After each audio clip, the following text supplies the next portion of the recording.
Welcome, everybody. We are going to be talking about embedding and embedding for both short code and HTML code on your website. This tends to be a little bit of a complicated topic, not necessarily because of how you do it, but that it is a single tool that can be used in a lot of different ways across websites. So because there are so many different plugins and features and aspects that use it, it can seem complicated only because it ends up looking very different depending on how you're using it. A note is that if you see a feature or something here and you're not confident with code, but you want it added to your website, we can do that for you. This, like I said, it's a little more complicated. So we're going to talk more about plugins and things that use short code. But then if you want that added and you don't feel comfortable doing it, send in a help ticket, tell us what you want, and we can make it happen. So I'm going to start by sharing my screen.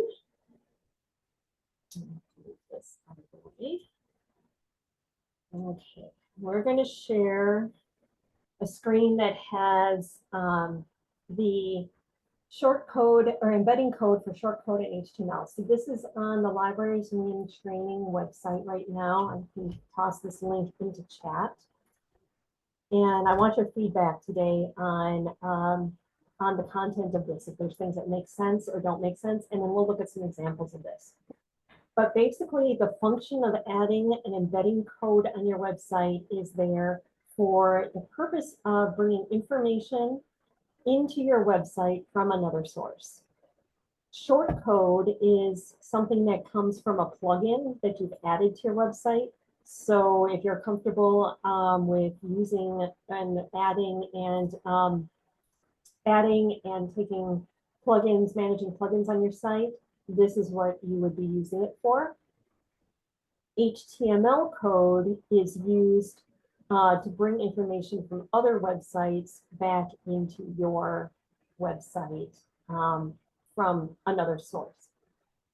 So the things that use short codes, good examples are if you have the Talkify events calendar plugin, then that uses a short code to place the calendar on your website. There's email newsletter sign up, the Give donation plugin. So if you're interested in being able to take donations right through your website, the Give donation plugin is an example of one of those that does that and uses short code. And some of these other event calendar, poll maker, event ticket, these all use short codes.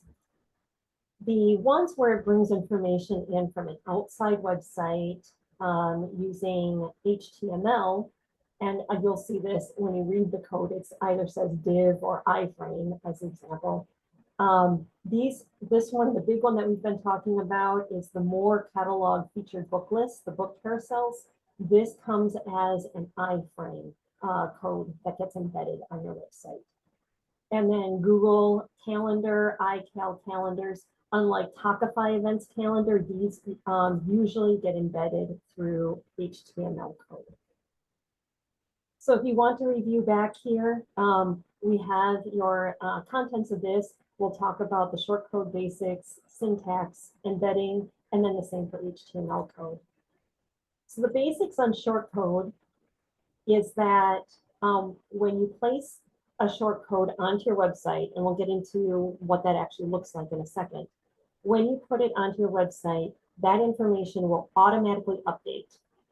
So you don't have to go to the front end of your website and add that information again later.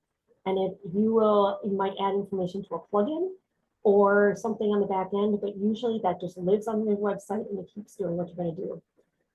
In the case of like Talkify calendar, you go to Talkify and you make a change to your calendar, and that short code tells it to automatically update it right on your website. Short code can be placed in multiple places on the website, and it will look the same, and it will update and sync back to that original source. And the short code is based upon a WordPress plugin. And I will look at what it looks like right down here. So a short code is going to be information between two brackets. and it'll just have, it doesn't even really, it just looks like a string of words. It doesn't even look like computer coding necessarily. In this one, this is an example for the Deer Park Public Library. So don't steal this and put it on your website, otherwise you will end up with the Deer Park Public Library's calendar on your website. Actually, just wouldn't work. It just wouldn't work, but whatever. Talkify is the name of the shortcode. The component mini refers to the style of the calendar. So this is specific to the shortcode, to the person who developed the code. They said that component is how they describe what their calendar looks like. Mini is the style of calendar. And then the calendar that they want to reference and bring out is the Deer Park Public Library 1 calendar. And so this is all set up on the back end of your website in the dashboard area. This is pasted into a page, and then that will bring the Talkify information onto your page. So to embed shortcode, you can do it either in a text module or a code module. So if you've watched the Divi trainings, the Divi module, or the Divi training on the round 3 covered the code module, and Divi number 1 training covered the text module. You can use either of these, it does not matter. What you do is you add a text module, you find your shortcode that the plugin gives you on the back end. You paste it into your spot right here, into that code module, and you end up with a Talkify calendar. When you're in the visual editor and you're creating like this, you're going to see this. You'll hit that check mark and save your page. And when your page is, and you exit the visual builder, you see the mini calendar for Talkify. Let me show you an example. So I'm actually going to use this. Let's go to Deer Park.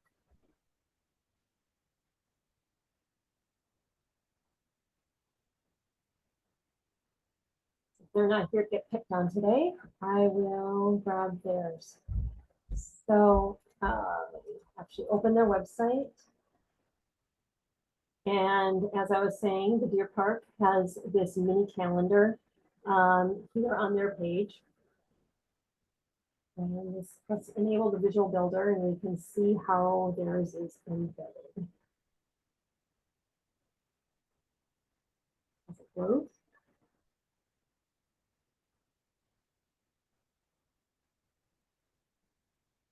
Loading. Okay, so here when you have the visual builder engaged, often you are not going to see anything in the space where the short code lives. It'll just be blank because it can't render the information from the plugin while you are editing the page. But if you click on the gear icon, they have it embedded in a code box. So you see that I said you could use either a text module or a code module. They chose to use a code module. They pasted in here, Talkify component equals mini, calendar equals DPPL1, and they pasted that in there. Click the checkbox, save your changes. Let's forget. Oh, yes. Yeah, make any changes. We're going to save our changes. Exit the visual builder, and they have their calendar appear here. So this is how it would work on any of your websites that have a Talkify calendar, is that you just paste that code into that code module and it magically works. How do you get that Talkify code information? And just go back to the dashboard. Under Talkify calendar, so remember some plugins put their information under settings on the menu on the left-hand side. Some have their own independent thing. Talkify happens to have its own independent piece. I don't know why. Talkify gives you instructions and it tells you how to use the short code. So it tells you here, Talkify calendar. If you want the entire calendar and not a mini calendar, you would replace this in quotes with the name of your calendar, and you would end up with the entire calendar on your page. And I don't know if your park does have that. So here they have the entire calendar as a full page right here. So this would be the example of the calendar without the meeting. Then and in Talkify, the difference is you're going to get the name of your calendar at talkify.com. You're not going to get it from within where the plugin works. So when you go to your Talkify calendar that you've subscribed to and created, and actually go to Talkify, and you log in, I go to my calendar. Now my calendar is very blank because it's just an example calendar that doesn't really contain much information because I'm not posting book clubs. But if I come up in here and I click add to your site, it's going to give me, in this case, it's giving me the HTML code, but we're going to look at the WordPress short code. So right there, it gives me the information that I need to see to copy and paste into my code on my website. And I can have it give me the mini calendar or the full calendar. So that's how you would embed the example of a Talkify calendar. Other short code examples work very, very similarly.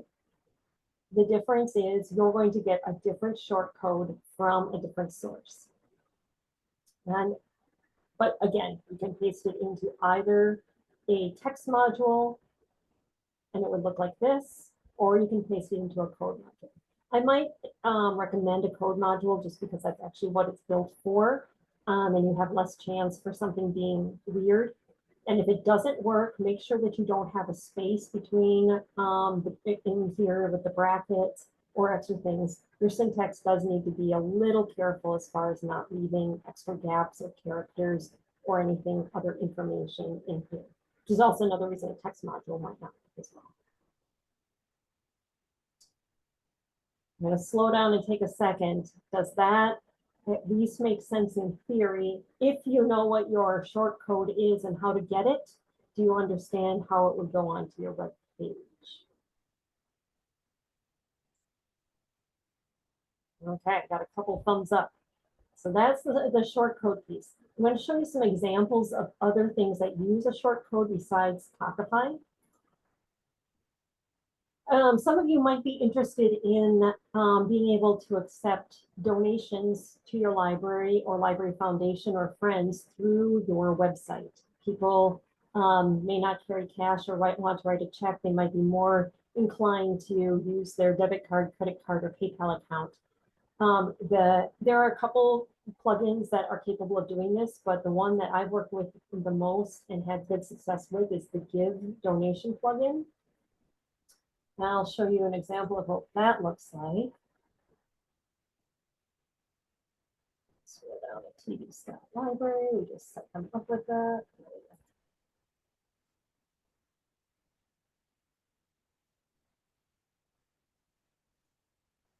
So TV Stat Library just added this to their website. It looks like this. So on the front end where the user comes in, they would choose their donation amount based on the form, fill in name, their email address, card number, and then click donate now. Excuse me. On the back end, this is set up through donations. Again, the donations plugin, Give donation plugin. They created this form.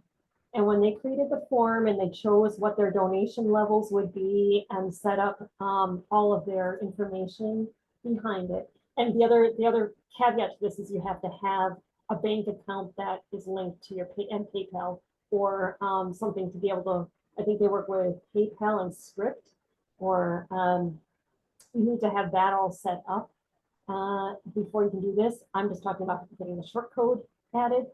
But these are the selections for the form. And then once you have the form figured out, it gives you this short code here, which again, if we go in and enable the visual builder,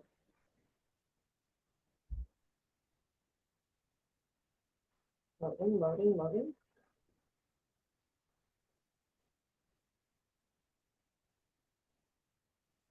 This one actually is nice enough to show you what it looks like, but sometimes it doesn't.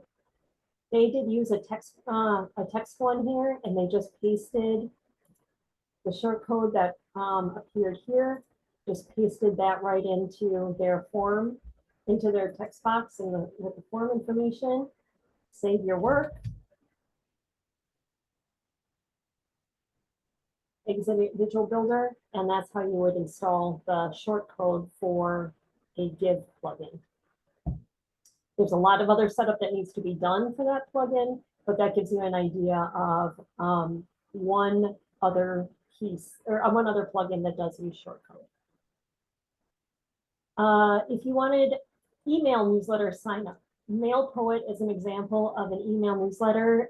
This may work similarly with MailChimp or Constant Contact, but I pulled MailPoet.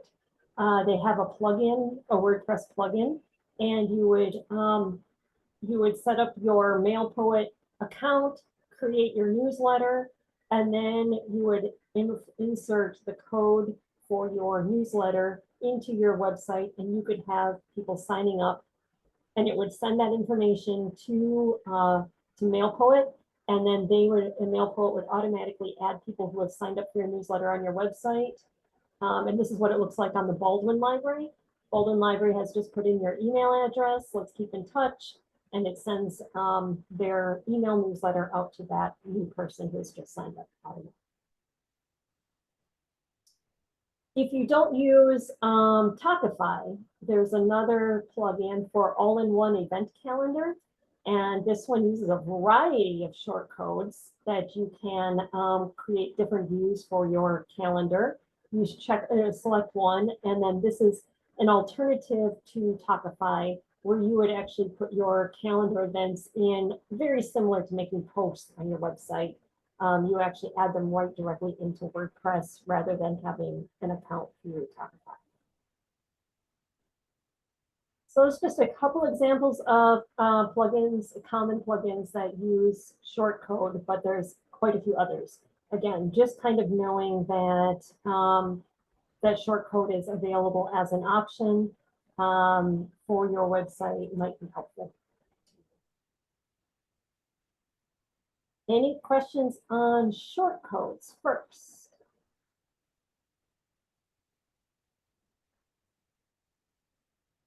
Then I'm going to take the leap into HTML code. So again, short codes are used when you are adding a plugin to your website, and it will give you the short code to put into a code box. HTML code is used when you are bringing in information from an outside website and dropping it into your website to display. Common examples would be a Google Calendar. So if I look at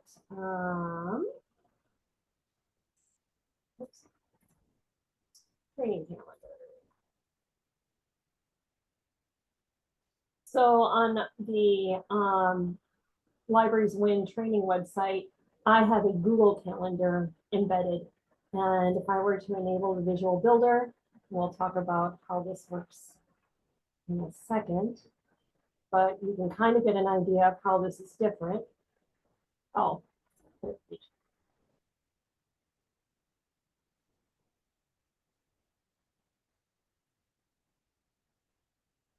on. Why don't you letting me edit my training calendar page?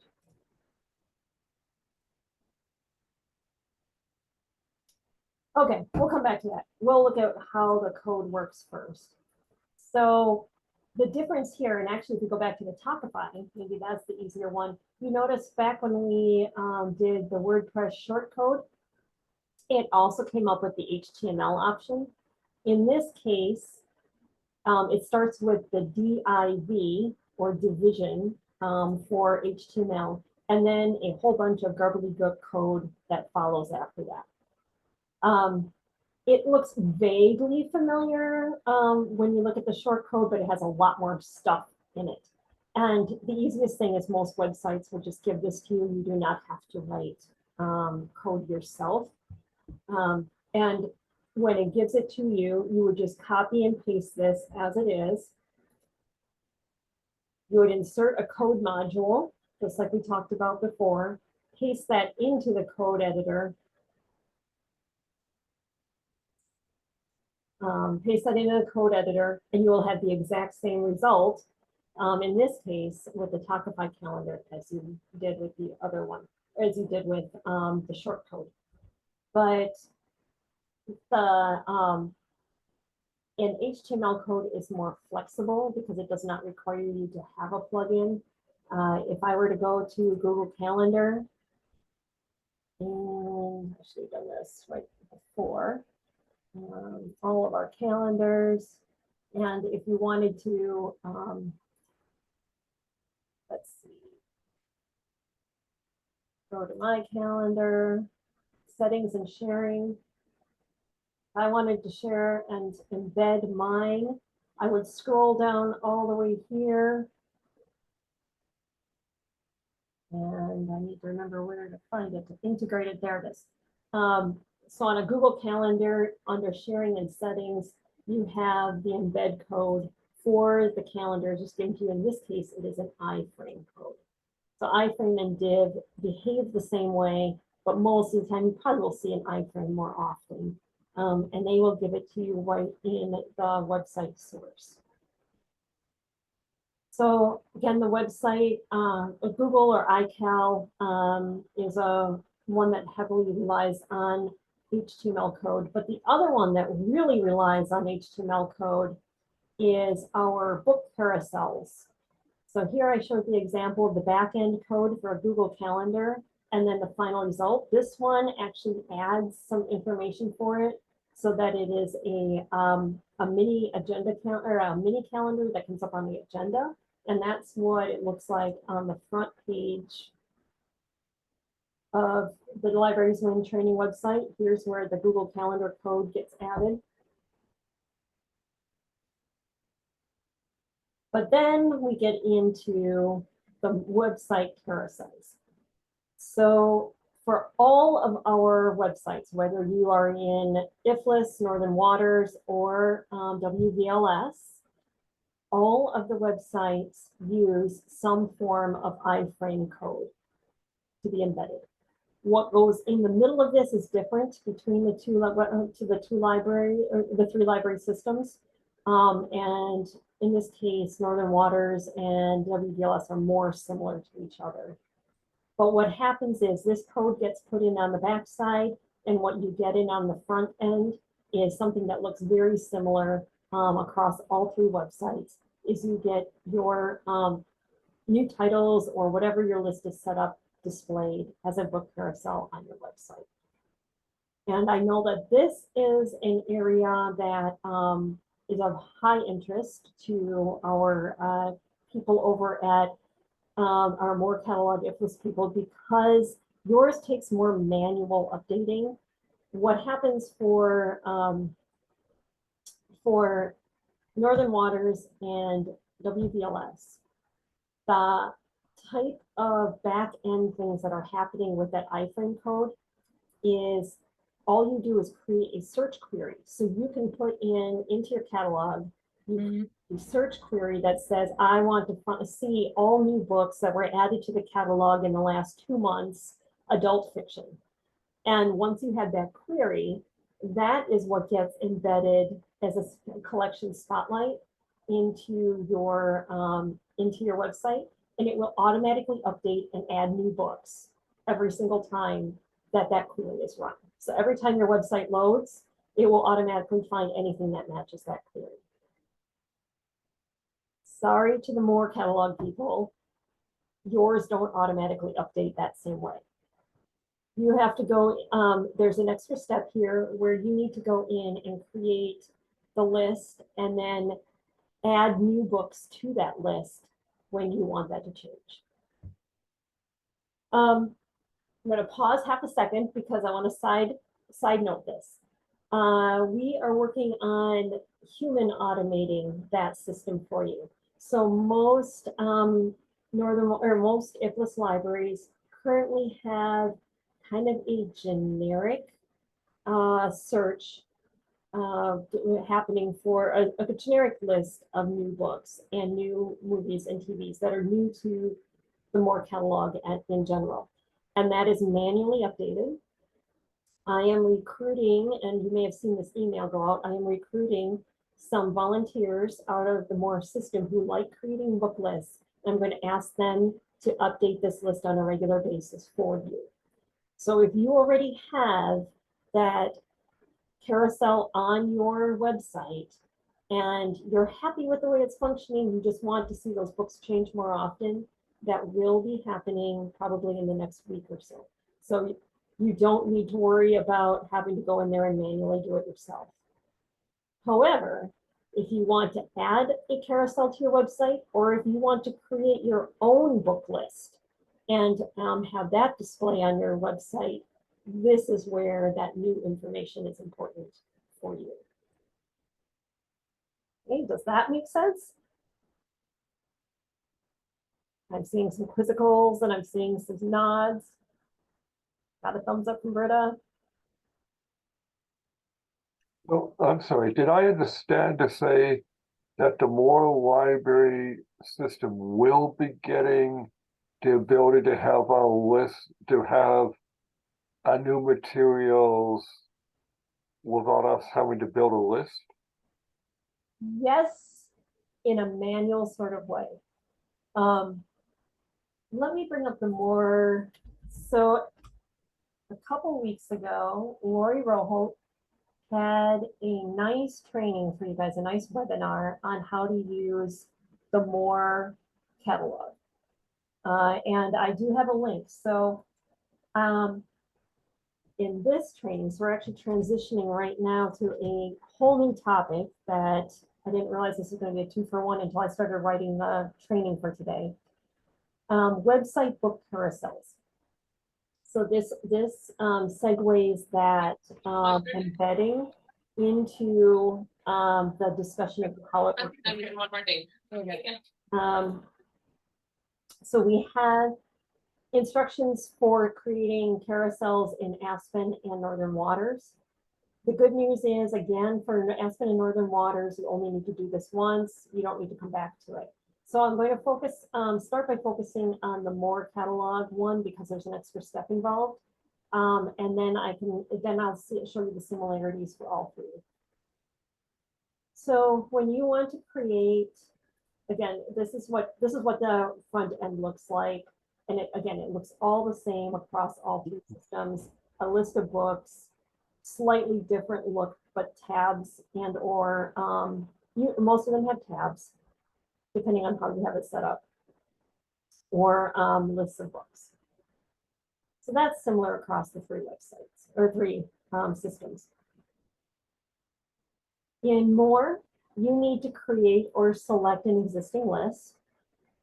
And instructions for that are included in that training that came from Lori. So I have a link to that here. When you click on this, it will open up a Vimeo recording of that webinar, and it should start it at about 30 minutes, which is exactly where the discussion of how to create book lists are. Bibula Commons also gives a really nice how-to in there, how to create lists. How-to list in their training. So the short end of that is I'm going to log in. You need to have a login. And the tricky part is that particular list that has been added to, in order to update the list that is currently being displayed on most of the IFLS websites, you have to have the IFLS website's login specifically. So the way I am going to automate this is I am recruiting 2, maybe 3 volunteers from the IFLS world who will have this login, and they will have access to the lists that have been created by this login. And one of those lists that this login has created is this adult fiction list, which is and this movie and TVs list, and the audiobooks list, which are the three lists. Most of them actually are only the adult fiction lists that appear on most of this websites. So what if I still have your park up here. So they have the browse new titles, and they have this fiction list, which, oh, actually they made this one themselves. So that's not actually a good example. They have their own list, which is what you too can do if you want to. Amory, you guys have a list on yours? We build our own list. Build your own. Okay. Then let's. Yeah, we do new books, new DVDs, new audiobooks. Okay, so you guys build your own. So let me see if Baron, I think they. Remember who I was picking out for all of my examples. I may not even have one. Loading.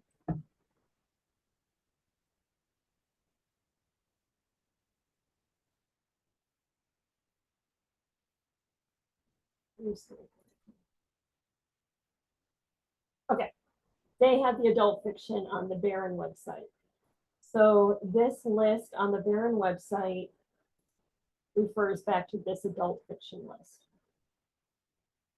The trick here is I need somebody, and I can do, in theory, I can do this, but I have been 9 months out of collection purchasing at my library. I don't necessarily know what the newest, greatest, hottest, best stuff is. So for this list to get updated by me, it would be probably hit and miss. Because okay, there's that Bruce Book Club. Okay, Kathy, we'll circle back to that in a second too, because I'll talk about that. And that's where I'm recruiting some of those volunteers. So all I need is somebody, and these volunteers I'm going to meet with tomorrow or in the next couple of weeks. They would be coming in here and changing these selections in this list. They don't need to know anything about websites.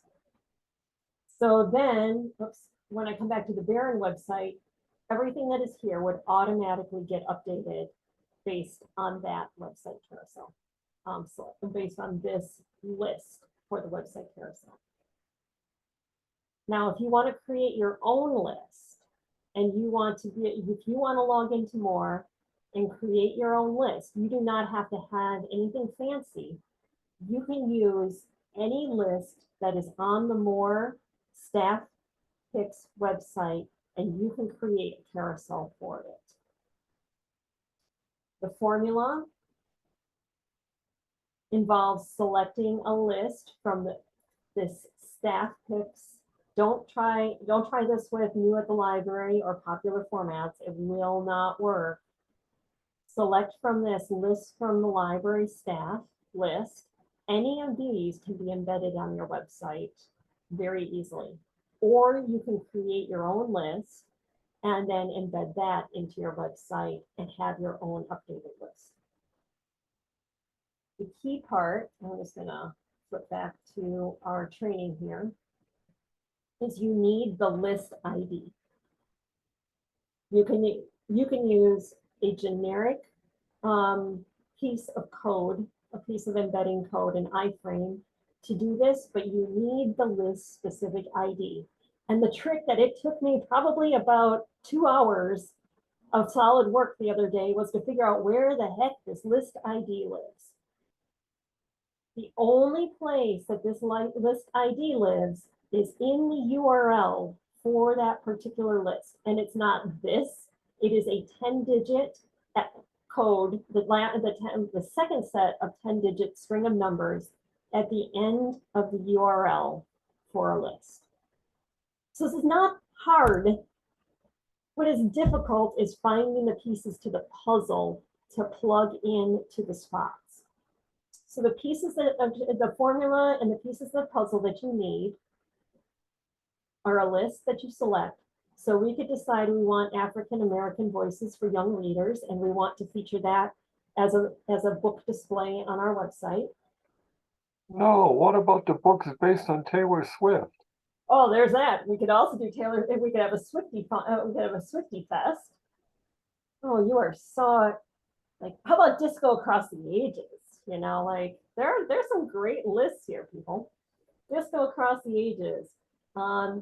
What you're looking for is this. The key, the first part of your formula is to find this list ID. And once you have that, save it somewhere safe. Now you're going to come back to your website and you're going to you're actually going to come to this training page and you're going to find this magic formula here. iframe equals SRC, which is source. And then you have all of your source, and the one piece that you're going to end up changing is this 10-digit list ID you are going to replace with the information that you found from your book list ID. So you're going to copy and paste that list ID number, and you're going to overwrite 10-digit list ID, and then you're going to take this entire chunk of information right as you see it here and insert it into a code module on your website. Let's have some fun and actually try to do that right now.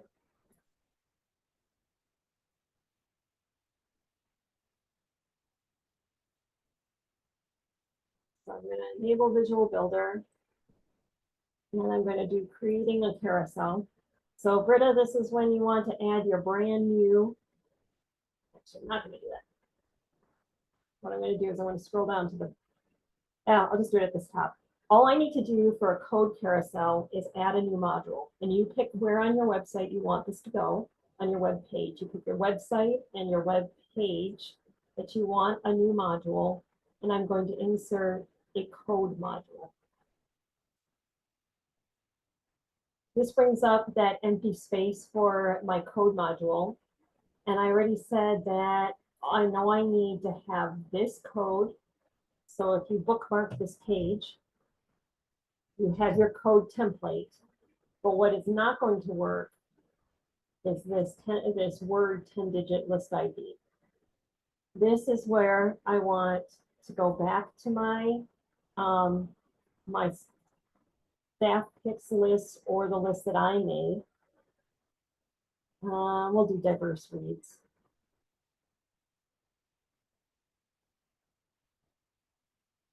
Oh, and that one is not going to work for me. Do you know how I know?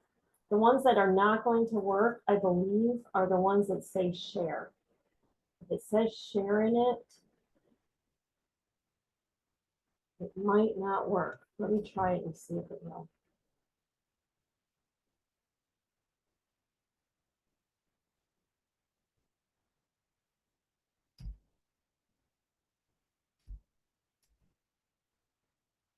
It's worth the experiment.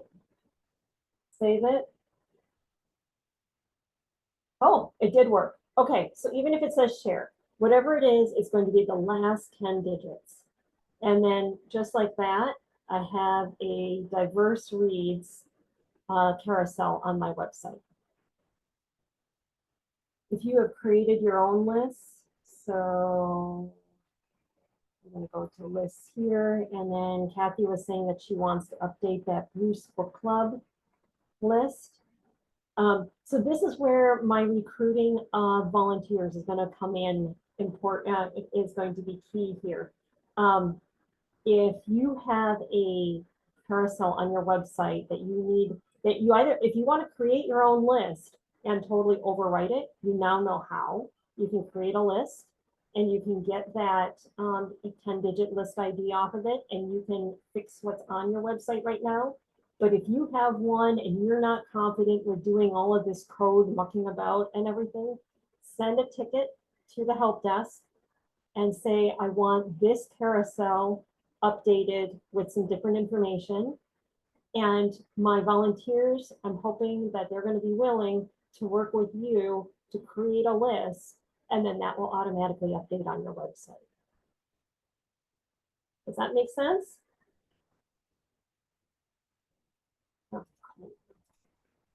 So if I can copy that, I know this is your outdated one, but I just want to show another example of how if I change this 10-digit list ID,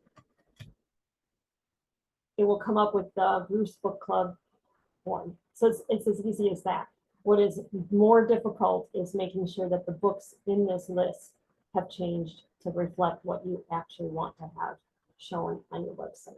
And that's what we're working through a process so that I make sure that everybody who has a book carousel can be addressed, can get that updated for you.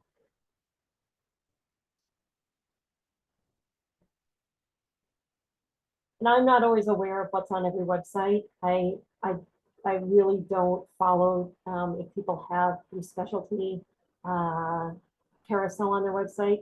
So I need you to either make me aware of it and help me work with the volunteers that are willing to do those updating. And it helps if you give me the exact web page that it is tied to. So if you have a carousel on your book club page, give me the exact page and the title of the list that needs updating. Or if you want instructions on how to create a list, we could always meet together and log into the More catalog. All you have to do is create that once. And then every time you change, now every single time I make changes to, if I were to make changes to the Bruce Book Club, you don't need Bruce Book Club 2023 necessarily. It just needs to be the Bruce Book Club. And then every time you make changes to it, it would update. You can always have the year on it for your own reference. But then that automatically updates on your website. You don't need to make a change on your website. You only need to make a change in the More catalog. Does that help and make sense? A lot of coding, a lot of talk. Again, short codes, go to plugins. So your plugins are anything that you've added to your website from the plugin menu. And somewhere you may get stuck. If you pull up a new plugin that it says it's embedded with shortcode, and you cannot find the shortcode. I don't know why these plugins don't make it obvious what the shortcode is. Sometimes you really need to go digging into the documentation to figure out what the shortcode syntax is. Send in a ticket, I'll help you find it. Then all you have to do is drop it into a text to code module. For HTML code, that's when you're pulling in information from another website, and it can be very powerful. You can actually, if you do it right, you can embed an entire other website into your website if you know how to write that syntax right for an iframe. So you can bring in lots of different things and embed it into your website using iframe or HTML div coding. Writing that code is the trick. Sometimes websites will give it to you right off the bat. So they want you to embed it like a Google Calendar. Sometimes it'll be harder to find, or you have a really creative idea for what you want to do. Again, feel free to send a ticket. That's the kind of thing that may take more time. I might have to do some research, but once it's done, it can be pretty awesome. Okay. So once again, we have embedding code as a training article on the website. I will add this video to this at the end of the session today. And we also have, I'm going to leave this and I'm not going to save my changes. I'm going to exit Visual Builder without saving that random. But I have also instructions. The one thing that is different for Northern Waters and Aspen, they're very, very, very similar. But how you create your collection, in this case, it's called a list widget in Northern Waters. So you're going to go on to the Northern Waters Library Network and sign in as an administrator, and you're going to create your list widget in there, and then you're going to add that into your code. If you are in IFLIS, then you want to sign into Aspen, into your catalog with an administrator login, and you're going to create a collection spotlight. And there's also, if you want some assistance to make a collection spotlight for WVLS libraries, you can complete this form, and WVLS libraries staff, or WVLS staff will create your browse category for you or your collection spotlight. And then you will get the code that you can embed into your, basically for this, all you have to do is change the ID number. In this one, the example is 25. But what you're going to change is that number, and kind of the same for Northern Waters. All you really need to change is the ID. In this case, the example is 68, but you would get a new widget ID, and that's what you would plug into there. And then those will automatically update based on future search queries. You can always circle back to this again in the future if you want some more hands-on practice. We do have a website 201 session coming on immediately after this one. So if you can stick around after 3 o'clock, we can ask some open questions and do some more playing. But with that, I'm going to end the recording here. We'll post this video, and then anybody who wants to stay on, remember, I'll give you the link for, let me go back here, I'm going to end my screen share, stop share. I will stop the recording.